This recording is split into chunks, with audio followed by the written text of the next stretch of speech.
This is Hannibal here from thehannibaltv.com, and today I have the honor of interviewing former UFC welterweight champion, UFC 16 welterweight tournament winner, the founder of Miletich Fighting Systems, conspiracy farm host, and UFC Hall of Famer Pat Miletich. How are you today, sir?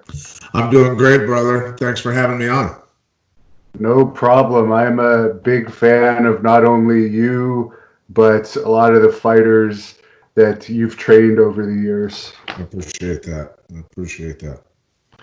To start things off, I know you're into the conspiracies now, and there's a big topic right now about this coronavirus overreaction. I understand there's something like a 98% recovery rate. 8 billion people in the world, 100,000 or so deaths, but everything's locked down here and the economy is going to hell. What are your thoughts on what's happening here? Well, I mean, look, I've followed conspiracies, honestly, from the time I was probably 5 years old. I was exposed to Nixon taking us off the gold standard and putting us on what's called the petrodollar, where all countries had to have American greenbacks to buy oil from Saudi Arabia, and that's what made our economy so strong. But it also made it for a very short-lived monetary system, the American greenback, and we are unfortunately now watching the death of the American dollar, most likely. If people had been paying attention, they would have realized that for several years now, Deutsche Bank, Wells Fargo, and many other global banks were circling the drain. Their stocks have gone from like $70 down to like $5. They were so over leveraged with billions upon billions, tens of billions, up to trillions of dollars. The derivatives market, the derivatives bubble was 4 times larger than the entire world's economy. And this is all due to the irresponsible and moronic quantitative easing that the bankers did, that the globalists did by injecting billions of dollars in after the 2008 housing collapse. Instead of letting people go bankrupt, these companies go bankrupt. Fannie Mae, Freddie Mac, which are subsidized by the United States government, and the automakers, let them file bankruptcy, restructure with their employees, with the unions, with all of that, and just let it naturally reset. Instead, these morons injected trillions of fictitious fiat digital currency into the system with keystrokes and blew the bubbles up bigger. And now, we were set to have a Wall Street stock market collapse this spring. We were calling it. A lot of other people were calling it. Peter Schiff, who's a brilliant economist who called the 2008 collapse.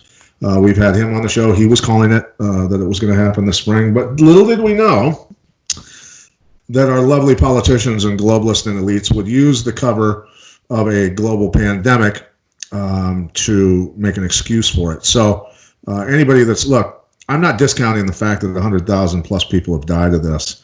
I had it in January. Most of my production crew had it in mid-January. I brought it home to my kids and my wife. My wife was pretty sick also. I was hit pretty hard. It sounded like 2 bowls of soup for 10 days, 14 days, and I had violent shakes for a couple days. I was hit very hard. Luckily, all of us pulled through it, and they did much easier than I did. But nonetheless, look, man, people are talking about narratives that the media sets. The first thing that I saw of this was when they, on the mainstream news, posted a picture of a bowl of soup with a German Shepherd-sized fucking bat hanging out of it, and saying that Chinese were eating bats, and that's how this started. Immediately, I went, wow, they're really trying to sell this, as that's the narrative. And then it was a meat market in Western or Eastern China. Look, we know that we have 25 bioweapons labs that encircle Eurasia. Many other developed nations have bioweapons labs. We have the ability to create bioweapons, viruses that target specific DNA. That means we can kill Chinese if we want. We can kill Africans if we want with specific viruses that'll go after and target them. and all the scientists that work within those laboratories have diplomatic immunity, which means they can carry or ship anything they want, and it cannot be searched. So that should tell you something right there. Also, I'm not saying that I'm 100% convinced that this was lab created, but when a Harvard professor gets arrested with 3 Chinese nationals who were scientists from Wuhan University also, and this guy was traveling back and forth constantly, and they were arrested with biomaterial on them, it gets a little fishy. And on top of that, now stories are coming out, legitimate reports, that Harvard professor, that asshole who was playing games with millions of people's lives with these bioweapons, was funded millions upon millions of dollars from the United States State Department. So people need to wake up a little bit and understand that this is not about a virus. This virus, in comparison to other pandemics globally throughout history, is a midget. It's been almost a year. This thing started probably in September in China, was here at least in November. I know plenty of people that had it in November here. And we've got 100,000 that have died in 8 months, 9 months, whatever it's been. Look, a small pandemic kills 1 million people in a year. So 10 times this amount, but yet we are shutting down the entire economy of the Western civilization,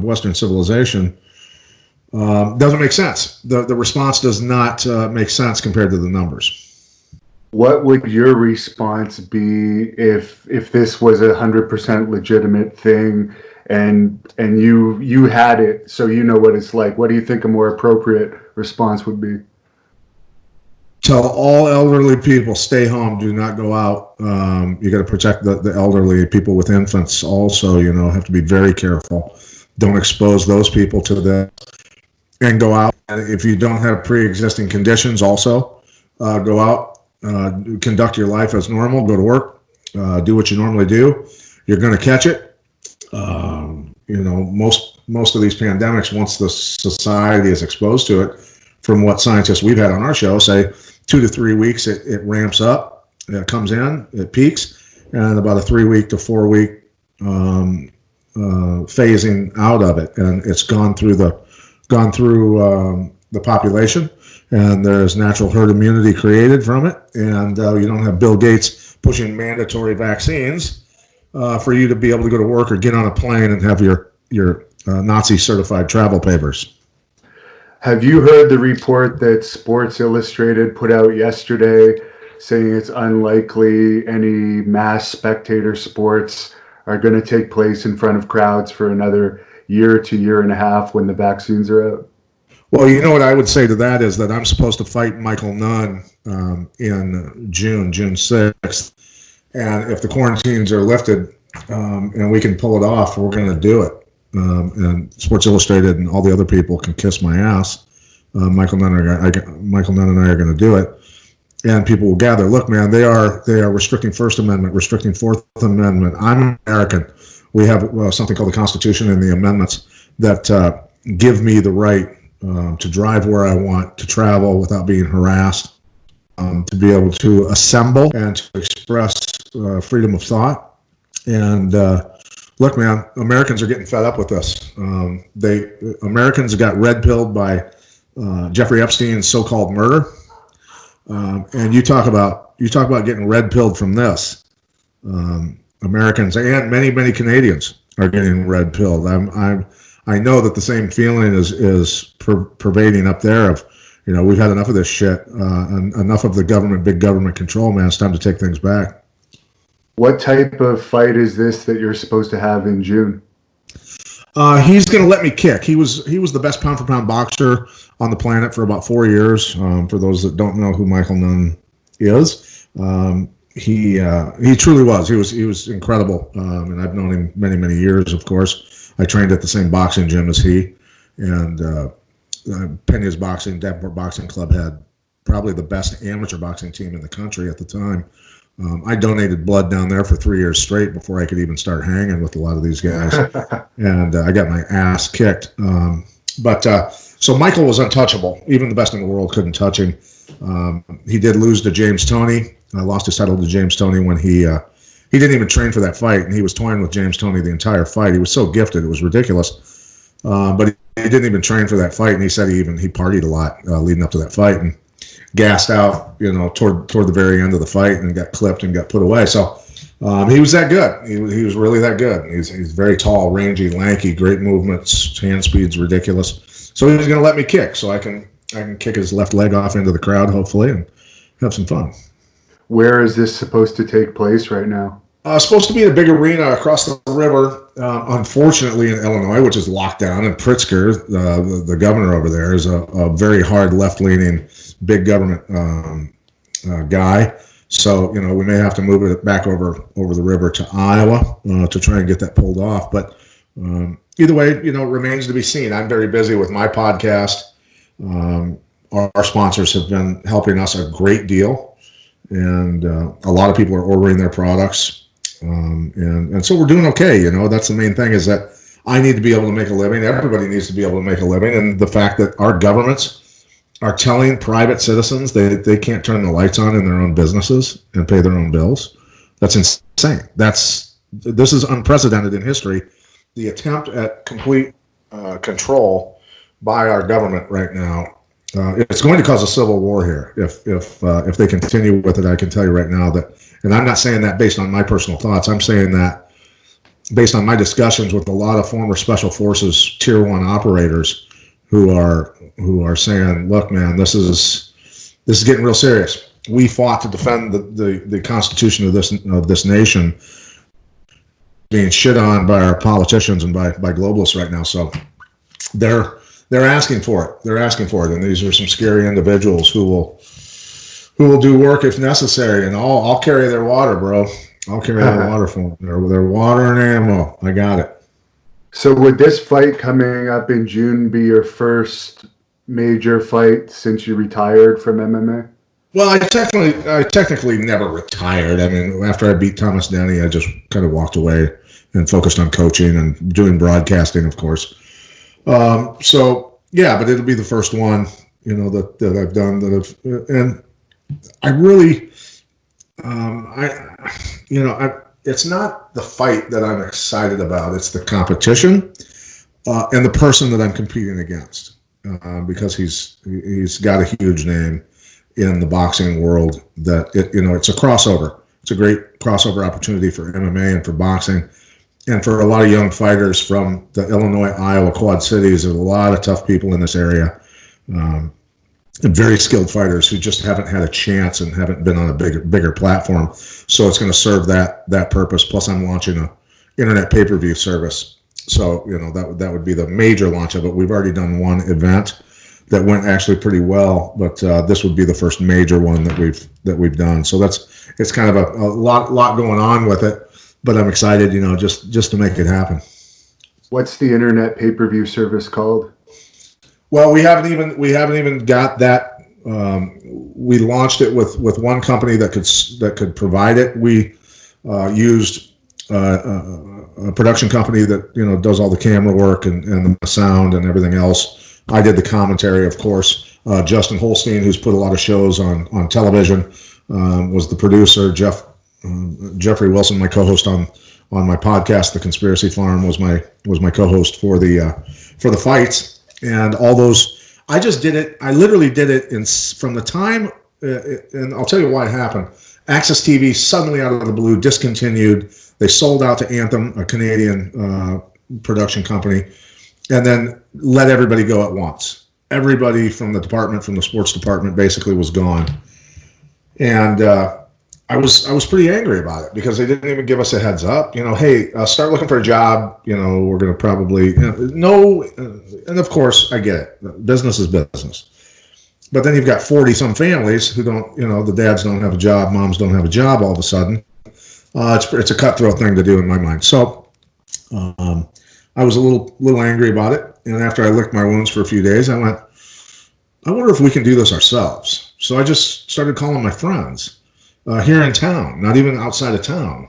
There's enough talented people here. So we just put it together. It took us 17 days to put it all together and just put the pieces together and do a show, a live MMA broadcast. So It doesn't take rocket scientists, although these guys are very talented at what they do on the technical side of things. We pulled it off in 17 days, and I went, you know what? Yeah, we can do this. We can absolutely do this.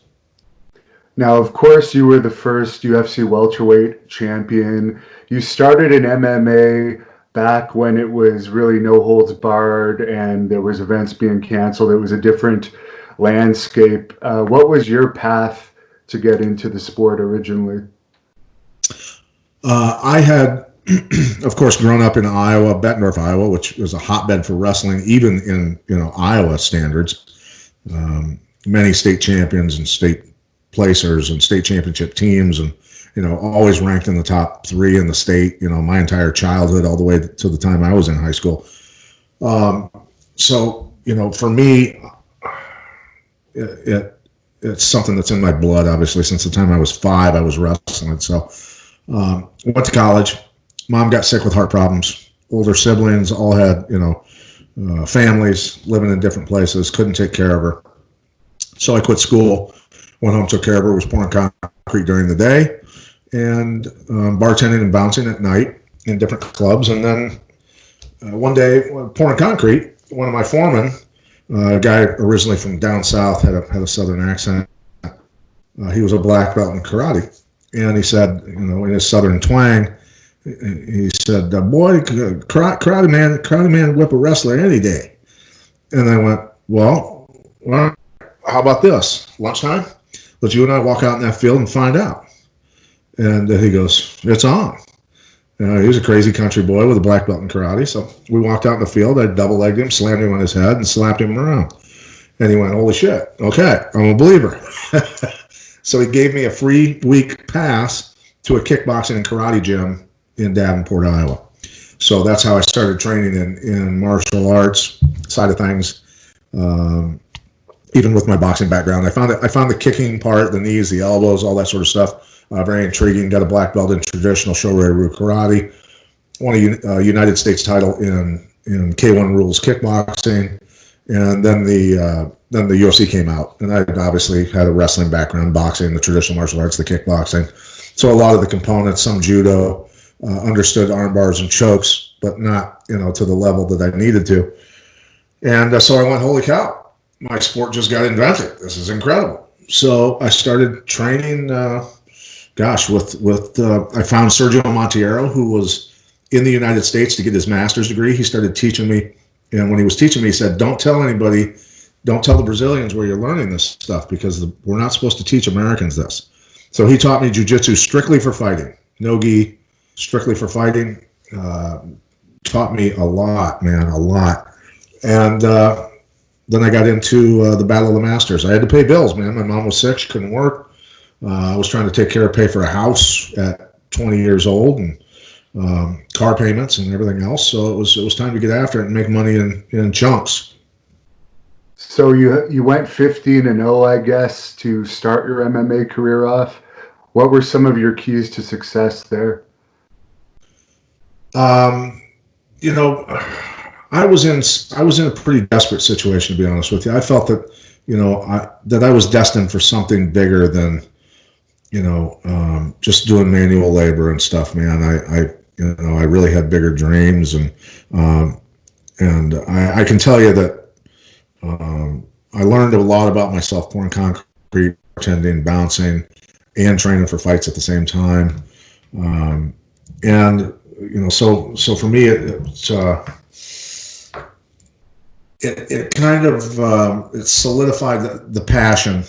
Every day that I got up to pour concrete, that's a tough job, man. Pouring concrete is not easy. And I mean, I got incredibly strong from doing it, throwing around steel forms and throwing jackhammers and 15, 18-pound maul hammers and stuff like they were nothing. And but I realized every morning that I opened my eyes, the minute I opened my eyes, I said one word. Guess what that word was when I opened my eyes? How can I get out of this? I'm not sure. One word was, all I'd say when I opened my eyes knowing that I'm going to pour concrete all day was, sorry if I cussed. I don't know if I can cuss on this, but so that drove me. It drove a lot of passion. It drove, and my mother was a fighter through and through, man. She never showed any negativity in life, no matter how many hardships she had been through. And that taught me a lot about just being tough and being a fighter in life. And so, for me, it was, I'm going all the way with this. I'm not, I'm not doing this half-ass. And so I just completely dedicated my life. I got rid of all the friends that were a bad influence on my life. Ignored everything. If you didn't serve a purpose in my life for the goals that I had, I just didn't spend any time with you. And that's just the way I lived my life then. When you joined the UFC, was that a big deal to you, competing in that 16-man tournament? When I got the call finally to go into the UFC, because I was ready to go in before there were any weight divisions, I'm like, let's do this. Because I'd already fought 2 tournaments with no weight divisions, no rules, no time limits, all that stuff. And everybody besides maybe one guy was all, 210 and up, a lot bigger than me. So I was ready to go in whenever. But the weight divisions got created, the 170-pound class got created, and John Peretti was the one that put all that together. And called my manager and said, he's in. So, it was a big deal, man. And winning that tournament, it was a realization of a lot of years of hard work, man. What was the money like in those days compared to now? I think the most I made from a fight, which was a fight in Japan, was probably $80,000. Wow. And then you had to pay your trainers out of that and everything, I assume. Yeah, trainer, manager, all that stuff. But I was my own trainer, really. You know what I mean? I was my own coach. So, I learned the components from, a stadium champion from Thailand who lived in Illinois, had immigrated here. I learned from a Brazilian, Sergio Monteiro. I learned, boxing from downtown Davenport from Alvino Pena, a legendary coach, and grew up wrestling in the state of Iowa. So, I had the components. I sought out the people that I had to, if I needed to travel to learn what I needed to learn. And then I'd just bring that knowledge back. And we just trained like wrestlers, man. We trained like madmen in a wrestling room and, put on boxing gloves. And luckily I'd had, a lot of great guys to spar with in boxing and kickboxing. And just everything kind of fell into place, And you won the UFC welterweight title from Mickey Burnett in Brazil. What was that experience like for you? I guess I was kind of considered the 170-pound champion already for winning the tournament. So it was kind of like a title defense because Mikey dropped out of the tournament after his first round fight with Eugenio Taddeo from Brazil, which was a war. He said he dropped out due to exhaustion, or a broken hand, but he was tired. So, and he was tough guy, very tough guy, very strong. But it was a very weird fight, the whole thing. I went into it with the wrong strategy completely, and it was a very boring fight. And I changed a lot. Once I went into the UFC, and they flat out told us, if you lose, we can get rid of you. And so I just went in saying to myself, if they do something stupid and give me a finish, I'll just take it. But I just need to make sure where I'm at on the scorecards at any given time, paid attention to strategy for the most part, and just made sure that on the scorecards I was up. And if I could get a knockout on somebody, I'd knock them out. If I could submit them, I would. But I was there to win and get paid, man. I was there to get the W, no matter what, because I had house payments and stuff, and I was fighting to win. I was passionate about it, but I was also monetarily, it was very important for me. And I interviewed Carlos Newton, and he discussed his fight with you where he managed to take the title. He said he was nervous to going into it. He had to do a lot of breathing exercises to remain calm. Any thoughts on that fight? I tell you what, man, that was the funnest fight I probably had in my career. Even though I lost the title in that fight, Carlos was an exceptional athlete, man. So gifted, so fast, so agile, very smart. He was a truly gifted guy. He was, I think, athletically, even though, at that time in my life, I could dunk a basketball. I'm 5'10". I could dunk a basketball. I could bench 365.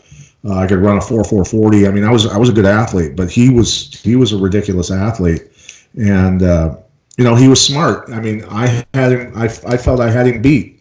when he had gotten a takedown on me, and I was up against the cage, laying on my back, and he was hitting me, trying to hit me, and his punches were so soft, and his breathing was really hard.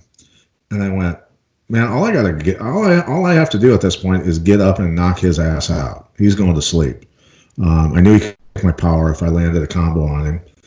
So I decided to get up. And as I got up, I got lazy. I was overconfident. I took my underhook out on him, and he spun to my back. And as he spun one way, I tried to spin out the other way and come out and square up with him. And he caught me in a cow catcher. And when we went down to the ground, once he caught that, when we went down to the ground, he was really smart. And he lodged his shoulder in against the cage and one of the support beams of the cage. So when I reached up to grab his trap muscle and roll him backwards onto his back, he was wedged in against the cage so well that I couldn't move him. And I was like, oh, man, what a bad situation to be in. So, look, man, hats off to him. It was a very smart fight by him. And he took advantage of that one mistake I made and won the fight and won the title. And you jumped up to middleweight shortly after that. I think you had one victory in between. Was that because Matt Hughes was in the welterweight weight class and you didn't want to go against a teammate?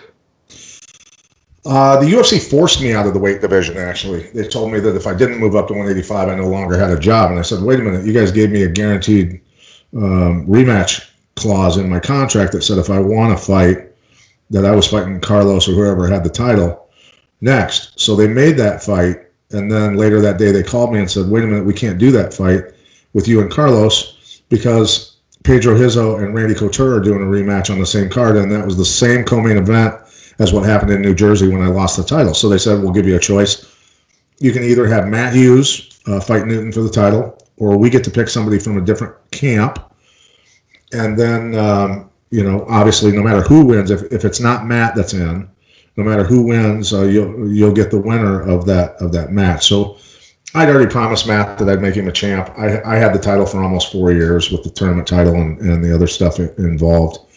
So I said, you know what? I'll focus on coaching. I'll fight a little bit, maybe. But I asked the UFC if I could just be the gatekeeper at 170. Didn't even care.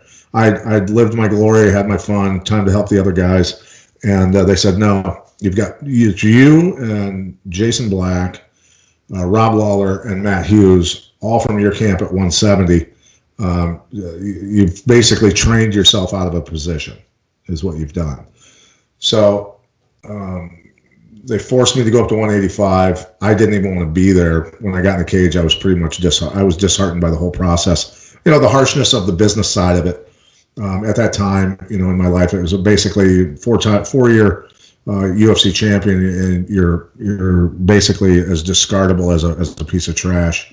Made me realize the business side was pretty harsh. Now, how is Matt Hughes doing these days? I think he's doing pretty good. He's still got a little bit of speech stuff that he's working on, and still a little bit of a limp with his left leg. But for the most part, he's Matt. He's got that same sense of humor, and he's all there for the most part, as far as I can tell. Any conversations I've ever had with him. So, I'm certain that from the severity of the brain injury that he had, that he deals with some stuff internally, probably, and some hardship that he deals with, in his own head. And he's never expressed that, but I'm certain that he's probably, there's a lot of fighters out there and guys who have been blown up in war who deal with, some of that stuff, maybe not to the severity, but certainly the guys that have been blown up have dealt with that severity of brain shear, the shearing in the brain tissue and everything else. So it can't be easy to deal with, man, but he's doing pretty damn good as far as I'm concerned. What were some of your coaching methodologies that contributed to your success as a coach? Well, to be a good coach, the way I looked at it was, one, make practice way harder than any fight ever could be. The conditioning had to be there. The mental toughness had to be there. I had to read people individually. Some people were visual learners, some were more verbal. Some people needed a hug, some people needed a pat on the back, some people needed to be yelled at. Some people needed their asses kicked once in a while to wake up, So just being able to read people, I think it taught me how to read people pretty well, and know when to back off, know when to push and when not to push, and get the most out of people, and push people to their limits in practice, and when they've been pushed to their limits, pull back and say, all right, let's not get anybody hurt. Once people got fatigued, got sloppy doing, say, takedowns, for instance. All right, let's just go to the ground, get in the guard. Let's work these drills. Let's do this, live grappling on the ground, no takedown, so we don't get any knee or shoulder injuries, things like that. And my whole idea was, get to their fights in one piece, in great shape, with the strategy going. So that was something that was important, but also, I made sure to weed out people that didn't belong. I got a lot of criticism back in those days that I was too harsh, I was mean, I was an asshole, things like that. But I'm a guy that came from wrestling in the state of Iowa, and it's very intense. If you're going to wrestle in the state of Iowa at a high level, you're going to have to be very intense. You're going to have to be an unforgiving, selfish human being, because you're stepping on other people's dreams to realize your own. So that was the mentality, and that was kind of an exclamation point was put on my mentality when I was invited to be a special guest at a kickboxing event in Chicago, and a kid died in front of me. I was in giving him CPR, trying to save his life, and he died in my hands. So I never wanted to go back to somebody's parents or somebody's wife, family, and say, your brother or your son, your husband got hurt or died because I didn't train correctly and push him hard enough. So I deliberately made it, I would come in on certain nights and say,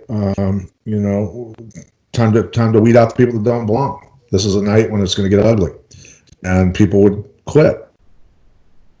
Fighters that would come from around the world, show up on a Sunday, sleep at the hotel, show up Monday, train, Tuesday, train, and after Wednesday's training, they were going home. They were supposed to be there for 6 weeks, 8 weeks, and they're like, "This isn't for me, man. This is insane." So that's how I did it. And the people that stuck around got really good, and were very resilient, very tough, mentally and physically, and that's how you get a snowball going. You make monsters that way. I think it's been about 5 years since I read your book, but I seem to recall Brock Lesnar was one of the fighters that came to train for a week or so, and it wasn't for him there. Well, I think Brock was certainly tough enough. He got injured training. He tore a muscle. I think he tore a bicep tendon or something during training, but his athleticism, his strength, all of that was certainly up to par, of course. I mean, he was a world-class athlete. He was a monster. But I don't think he liked sparring with all my heavyweights. I had a lot of good heavyweights back then with, Tim Sylvia, Ben Rothwell, Brad Imes, and several others, who were, they were having fun teeing off on sparring night, I can tell you. How heavy would you guys go in sparring typically on a typical week? On Wednesday nights, we were at 100%, warm up a round or two. And then it was, 16-ounce gloves, headgear, shin pads. And there was no maliciousness. It wasn't, especially for the high-level guys who were training with each other. If I caught somebody with a right hand and I wobbled them or something, I'm not gonna try and finish him. I'm gonna back off and work the body and let him recover and not go crazy the rest of the time. And we're not there to knock each other out. But there were plenty of knockouts. I mean, people that just had shitty defense, who were guys from other camps or whatever, who weren't used to that pace, and that they weren't used to the 40 guys in one room being ranked in the top 10 in the world in their weight divisions. They were big fish in little ponds who would come there. They were the best guy out of their gym or one of the best guys out of their gym. So they never really got pushed. But in our room, with the thermostat turned up to 95 degrees, and every guy that they grabbed was ranked in the top 10 in the world, you're in a legitimate alley fight. Every 5-minute go you have with every guy you go with. And they would melt under that pressure. I see. Is it true you trained The Undertaker a little bit, or is that just a rumor? I did not train The Undertaker, although he came to our locker room when Tim was defending his title once.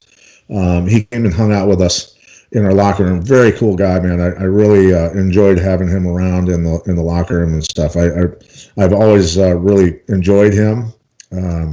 What great theatrical skill and athleticism and everything, that goes into pro wrestling. He's one of the biggest names ever. And so him just taking the time to hang out with us was really cool. And Matthew Granahan wanted me to ask you about your famous single leg slam and what's your secret on that one? My single leg slam. Well, I was taught, as far as I'm trying to think of, which single leg slam, but I was taught one by an Iranian Olympian. That's you probably know. You remember Kamal Shalarus? Yeah. Kamal has the greatest single leg takedown dump in the history of mankind. That dude, he's such a good wrestler. He was so fun to be around and work out with. But his timing on that, and he taught me how to do that. And that one's, I mean, you can send somebody into orbit with that one. Now, I got Tank Abbott's version of the incident with Lee Murray. Could you tell us your version of it? Oh, Tito Ortiz, you mean? Yeah. Tito. Tito was on one of my podcasts, not the Conspiracy Farm, but one of my other podcasts that I used to do. And at the end of it, I basically spelled it out how it all went down, and he really didn't argue with me on air when we were recording. His account is obviously pretty flawed because he got KO'd by Lee Murray.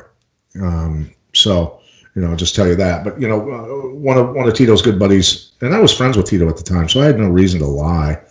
I wasn't going to tell any lies about it. But Bo, his buddy, real nice guy. I felt horrible for him. We came out of the nightclub in London, and Bo jumped on my back, and he put me in a rear choke. But he wasn't choking me. I knew he wasn't serious, and I kind of almost knew it was him just because I'd been hanging out with him all night and joking around and stuff. So one of my fighters, Tony Fricklin, thought that Bo was actually choking me. So Tony ripped him off my back, and I could tell he got ripped off my back by the way I got tugged backwards. And then right away I turned around, and there's Tony and Bo face to face like this in front of me. And Tony's going, what the F are you doing trying to choke my coach? And right when Bo wanted to say something back to him, Paul, Lee Murray's buddy, Paul was the one that was one of the guys in part of the so-called biggest bank heist in world history. Paul, out of nowhere, who's a big dude, with a running start, blasted Bo with the right hand and launched him. And the alley blew up into a huge fight. So I'm standing there going, holy shit, I can't believe this is all happening. All out of a total misunderstanding. So Tony hadn't hit anybody and didn't hit anybody. I wasn't hitting anybody, but I watched Tito come running from my left, and he was doing this and ripping his jacket off, his leather coat off. And as he was running forward, I looked to my right, and there's Lee Murray backing up, doing the same thing, taking his coat off. As soon as their coats hit the ground, Tito threw a combo at Lee. Lee ducked out of the way of everything. I don't even think Lee was drinking that night, so it was an unfair fight to begin with because Tito was hammered like I was. But Lee got out of the way of all the punches, threw a 5-punch combo back at Tito. Every punch landed. Very hard punches, and Tito went down, landed on his face unconscious. And Lee started to punt him in the head with his steel-toed boots on. And now I'm friends with Tito at the time, and I also train Lee Murray, so I'm friends with him. So I don't want to see this. The fight's already done with, essentially. And I grab Lee and I say, stop, dude, get out of here. So he goes, all right, Pat, see you later. And he takes off. So him and his boys leave. And I don't know, 25, 30 British cops show up in the alley. All the bobbies with their tall, cop hats on. And they've got literally, some of them have fire extinguisher sized OC canisters. They're going to spray the entire alley down with pepper spray. And I say, who's in charge here? And one of them says, I am. And I go, maybe you don't understand alley full of professional fighters. But if you start spraying them with pepper spray, you're going to have some serious problems on your hands. You're going to piss off some really scary people. And he goes, all right, you're in charge of clearing out the alley then. So I started telling everybody, get back to the hotel. And we got everybody out of there without getting everybody OC pepper sprayed and everything else. But what ended up happening out of the thing is Dana White calls me, starts yelling at me, what the F? You guys jumped Tito with your British buddies and all this other stuff. You guys beat him up. And I go, whoa. I didn't punch anybody. I didn't do anything. Tony didn't do anything. Tito got knocked out fair and square. He went after Lee. Lee knocked his ass out and kicked him in the head a couple times. And I saved Tito's ass by telling Lee to stop. So I don't know what you're talking about. And he said, well, I'm going to get the surveillance tape of that alley and then we're going to find out what happened. And then I said, good, make a copy for me because I'm not lying. And, nothing ever happened to that besides nothing ever came of it. The tape never made it anywhere on YouTube or anything like that, obviously, probably because I was telling the truth. And also at the same time, the thing that pissed me off is Tito's lies caused a massive division between Dana White and I. It cost me a lot of money. It cost me a good relationship with Dana, and kind of started a war for me because one of my fighters lost his contract. Tony Fricklin lost his UFC contract because Tito lied about that whole thing, and it was very bothersome. So I forgive Tito for that. I think that the truth has come out. I think enough people that were there. Chuck Liddell will tell you exactly the same story. He was there knocking people out left and right, trying to save his own ass because he had people coming after him. So anyway, that's how it went down. And Tito can say anything he wants to the contrary, but I watched it all happen. Yeah, Tito, when I asked him, he told me he didn't really want to talk about it because of the people involved were some serious people, and Tank had given me a version of it that some people said was questionable. So it's good to have your version on tape now. Yeah. Well, and Tank discounts what happened between he and I think it was Biloxi, Mississippi. I'm trying to remember the city exactly. Me chasing him down the street in Biloxi, Mississippi. So, what was the story with that? Tito was always, Tank was always a bully, Tank was always a bully. And he was out on the dance floor, dancing, had his shirt off and stuff, and grabbing on the ladies and doing what he wanted. And so I went out on the dance floor and I acted like I was dancing, and I deliberately kept running, kind of backing up into him and smashing into him and stuff, right? Just to piss him off. And I was raised ornery. That's just the way I am, right? I'm a wrestler. So anyway, later on, Bob Marowitz, who was the owner of the UFC at the time, 704 Entertainment, was standing. There was a bar rail, just a railing with a place where you could put your drinks between the dance floor and the bar. And Tank was standing there on the other side of the bar rail and talking about Marowitz. And I walked up and shook Bob's hand and looked at Tank. I said, "Good fight tonight, Tank." And he had just knocked out, I think, Nelmark or somebody. I can't remember who the hell he knocked out. But he put his hand on my face, palmed my face, and shoved me away and goes, "Get out of my face." And I just immediately, I went, "You're done, you fat bastard. I'm going to kick the shit out of you." So he started walking down that railing, and I started walking down that railing on both sides of it. And I thought once we got to the end of it, we were just going to meet at the end and start throwing.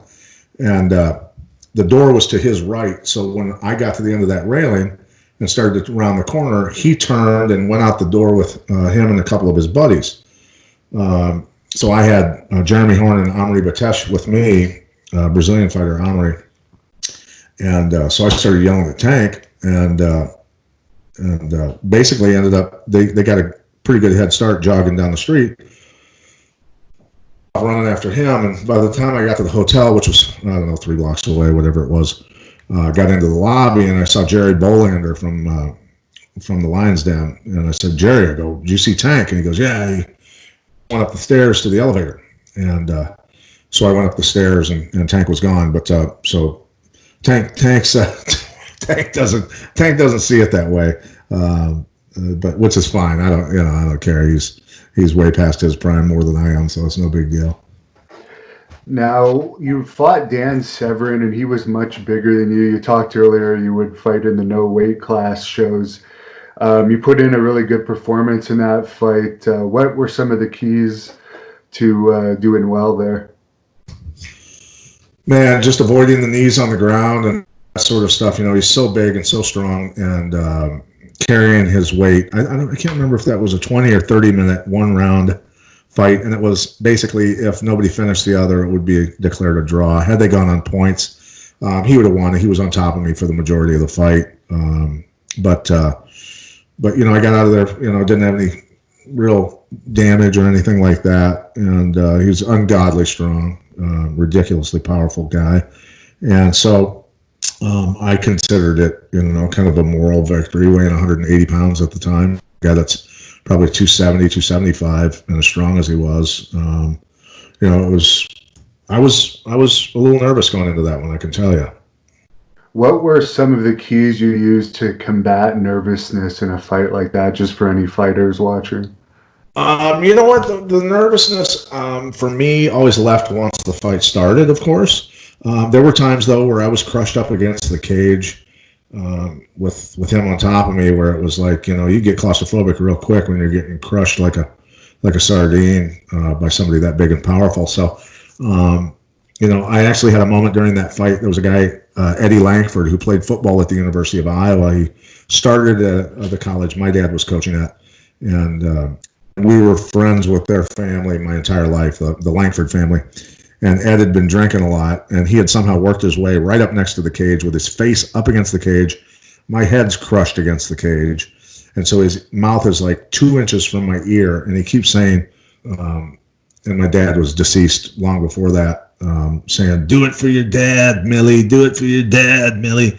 And he kept saying it over and over and over. And finally I looked at him and I go, "Eddie, go fucking sit down."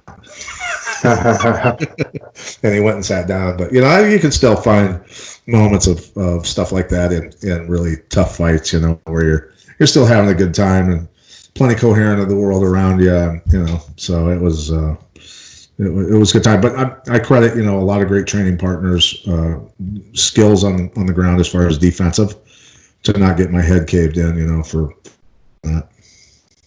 Now, back in about 2016, you challenged the winner of the Shamrock versus Gracie fight. I don't know if that fight actually happened or not, but was there ever any talk of you seriously fighting Shamrock? No, man, those guys didn't want to fight me. I mean, Hoist doesn't want to fight me. Hoist knows he can't take me down and he can't outbox me and stuff. So that would never happen.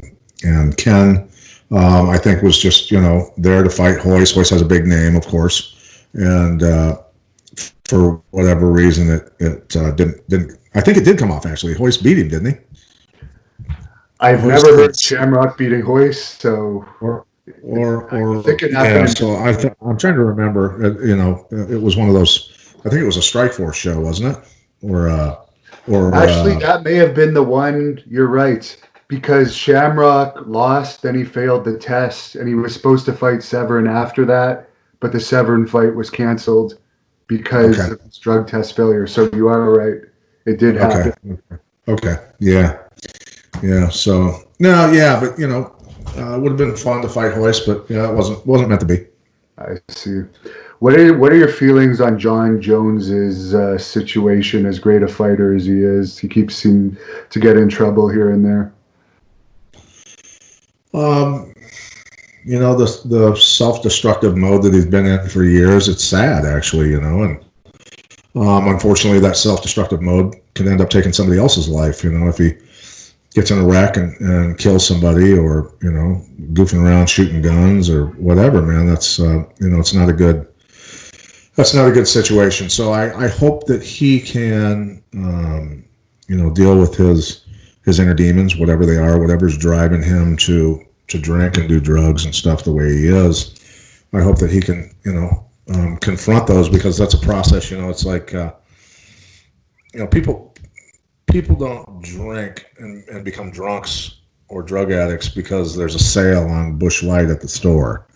That's the thing that people don't realize. It's not about, people who don't understand that sort of stuff say, well, just don't take a drink. They don't have an alcoholic mind, so they don't understand. That many times, for the most part, from my understanding, is that alcoholism and drug addiction comes from people who lead lives with a lot of emotion instead of just pure analytical thought.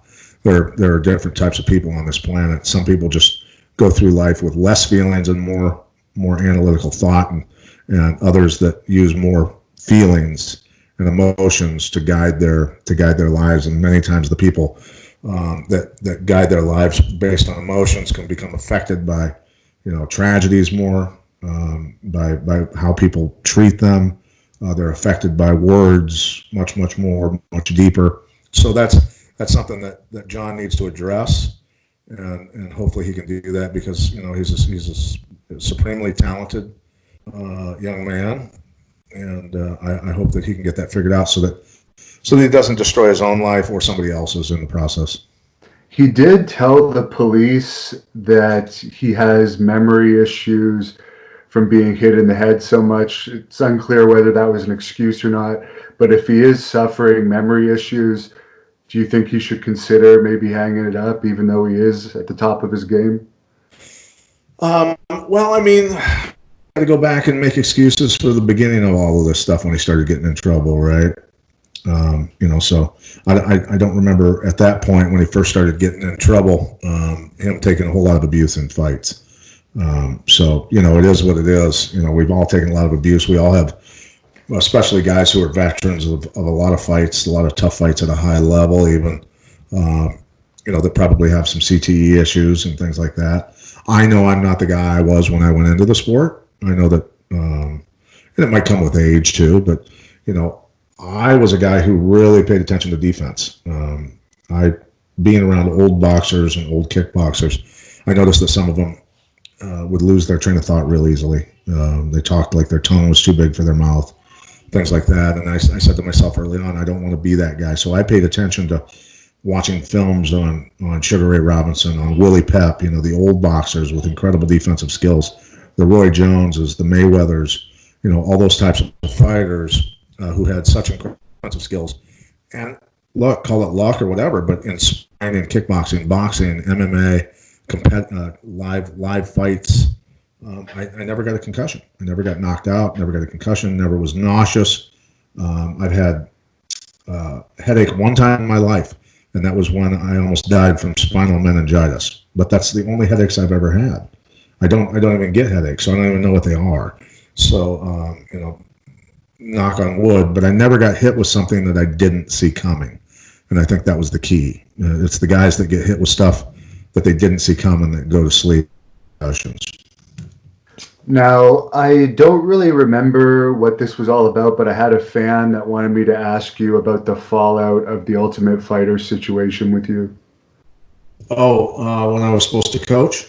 Yes. Yeah, well, after there was some, Dana and I had our differences for many years, and I was on the movie set down in Mexico, a Paul Walker film called Bobby Z, and my friend, a good friend, was the director, John Hirschfeld. And John Hirschfeld got a phone call from Dana White. He was friends with Dana White, and Dana White called him, and John Hirschfeld, the director, said, here's my phone, somebody wants to talk to you. So I grabbed John's phone, and it was Dana, and he said, hey, man, he goes, I got a question for you. He goes, I want to bury the hatchet with you.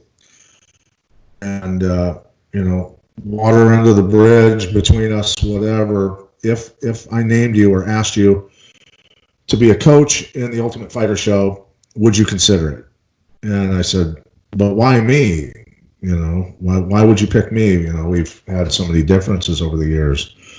And he said, I just want this to be done with. And I said, yeah, all right, I appreciate that. Thank you very much. Yeah, I'll do it. So it was going to be Carlos Newton and I coaching. Well, the way it all went down made it way worse than it could have been, because I called my wife, and my wife was excited. She's like, oh my God, finally, you guys are burying the hatchet. You're going to be the coach on the reality show. That's awesome. Good, really good stuff. Things are looking up for us, So the director we rented a golf course clubhouse that night to watch Matt Hughes fight Joe Riggs. So it was me, Robbie Lawler, Tim Sylvia, the director, the Carradine brothers, Lawrence Fishburne, Paul Walker, tons of movie stars were there, bigwig producers, my director friends, some of my camp, fighters. Chuck Liddell was in that film. He was there.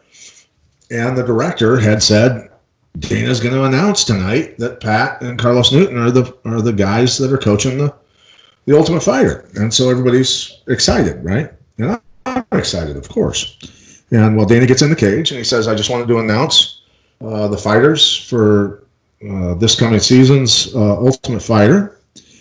And all of a sudden he brought Ken Shamrock and Tito Ortiz into the cage. And I went, you dirty son of a bitch.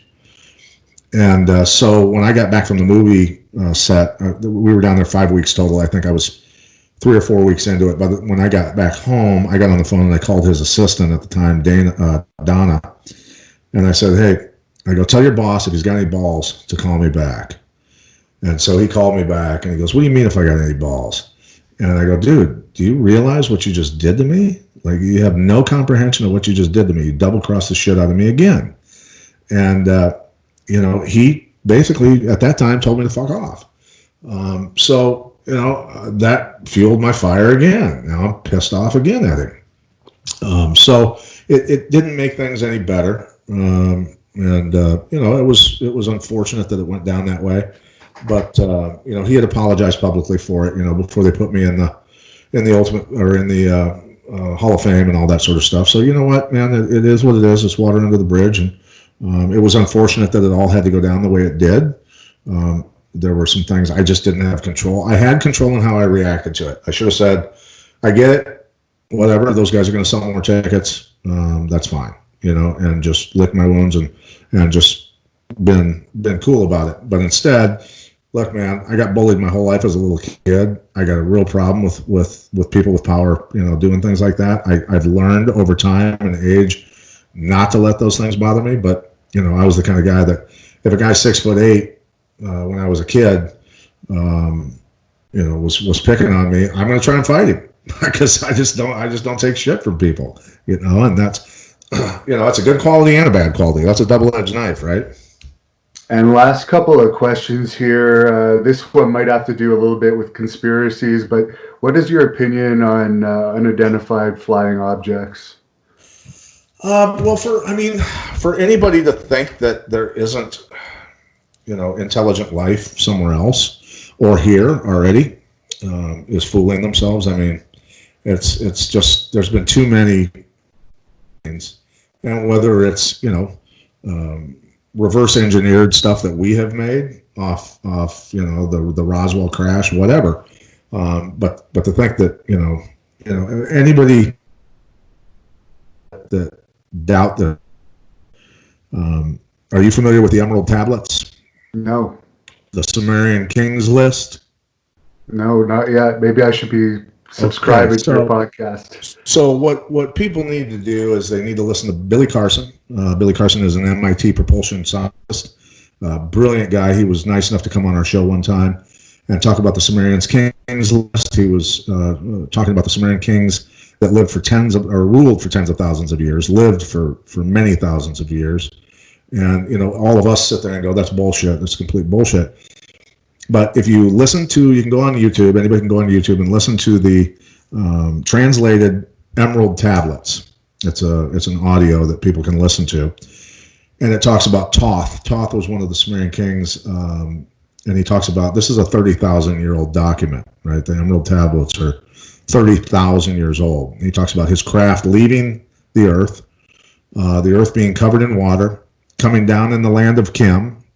This is at almost the very start of the whole Emerald Tablets. Coming down in the land of Kim. The land of Kim is Egypt. The land of Kim's citizens attacking his ship. Him extending his staff to the citizens of the land of Kim, and through vibration bringing them to their knees. And then they started to worship him, and he ruled over the land of Kim. So when you put that together with, and I posed the question to Billy Carson, who again is an MIT propulsion scientist. I said, look, we can't figure out how the pyramids were built. There's pyramids being found constantly all over the world. We don't have equipment big enough to even move one of those stones, let alone bring it from 500 miles away where the quarry was. Is it safe to say that they were built using some form of higher intelligence and vibration to move these stones into place? And he goes, 100%. That's the only way we can figure out that it was done.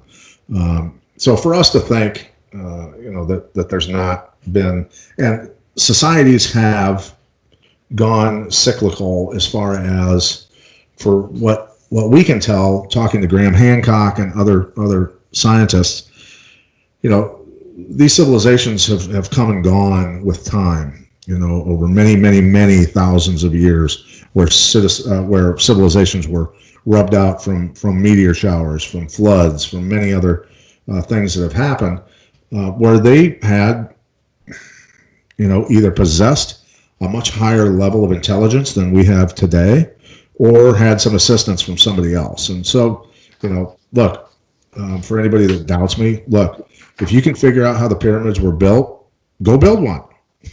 Go ahead, give it a shot, right?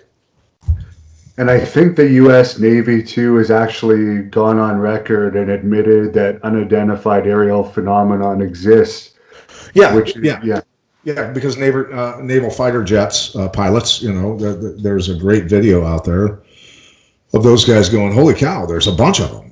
They're talking, they're tracking these things, and I mean, that's just one of thousands of videos. Now, obviously, many have been proven to be false, but many cannot be proven to be false. And I find it fascinating. I find the whole thing fascinating. People can look up the Sumerians Kings list, read about that. They can look up the Emerald Tablets, and then they can look up the Anunnakis. And so those three things for research, I mean, can be quite fascinating if you want to dive into it. Well, I'll be sure to do that. And if people want to follow you on social media or subscribe to your podcast, I know you also have a YouTube channel. Could you let us know where they could look you up? Brother, I'm on Instagram at PJ Miletich, on Twitter at Pat Miletich, and our website is theconspiracyfarm.com, theconspiracyfarm.com, and all of our episodes are on that website, and people can subscribe, give us their email, and if we get deplatformed, which a lot of people feel with the way things are going, that a lot of our types of shows could get deplatformed because we're spreading what they say is fake news, then we can at least have a massive email list, and we can email the show out to everybody if that happens, because we've already been demonetized on YouTube, which when you're over the target, you get demonetized on YouTube. If you're hitting on some truths, and just so people know, I've had a couple guys from the agency, former agency guys, send me these tiny little canvas flapped containers that are basically kidnap escape kits. So they've got lockpicking set, a handcuff key, and a paracord in it with a little saw, almost like a little saw in the middle of it, so you can saw through stuff. And it's not a very big thing, but you can hide it in your sock or whatever. And it's pretty funny when you get something like that with a note that says you're over the target. You guys need to pay attention and be careful. You're talking about the right stuff. And last question here: as an amateur wrestler myself, other than conditioning, what would be the most important thing, in your opinion, for an amateur wrestler to work on, a freestyle amateur wrestler? Besides conditioning, I mean, obviously technique, man. Be a technique freak. Go through it with a fine-tooth comb, drill it over and over and over and over and over until you can do it in your sleep. And on top of that, just know that the pain that you're in, you can inflict more pain by just stepping on the gas pedal even harder. Very good. Any closing remarks to close this off? Thank you very much for your time. It's been a privilege to hear from you. No, brother, man. Thank you very much. Thank you for having me on. I've enjoyed this talk a lot, and I think you got a good thing going here, man. We've had a great talk. Thank you. Thank you for watching the Hannibal TV. Please like this video if you enjoyed it, and click the subscribe button to not miss any of our latest shoot interviews, match videos, or news updates. Support us on patreon.com for $1.99 a month to watch our full shoot interviews ad-free and help our channel grow. Follow us on Twitter at the Hannibal TV for instant updates.